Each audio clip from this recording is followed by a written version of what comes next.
લાભ થાય છે આ પીછે તાળાસન કરવાથી આપણે સ્પાઇન પુલ થાય છે મણકા દબાઈ ગયા હોય નસ દબાઈ ગયો હોય એ છૂટી થાય છે આ રોજ અભ્યાસ કરો એ આપણે ઓફિસમાં પણ દર 2 કલાકે કરીશું ફરીથી કરીશું આપણે ઓફિસમાં પણ દર 2 કલાકે આ તાળાસન અભ્યાસ કરવાથી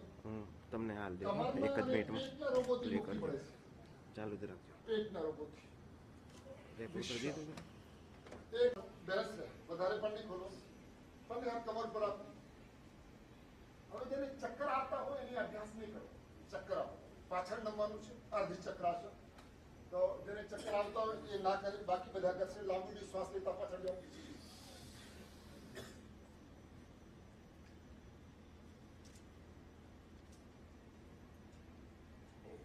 રિલેક્સ ફરી કરીશું એક વખત લાંબી શ્વાસ લેતા પાછળ જાઓ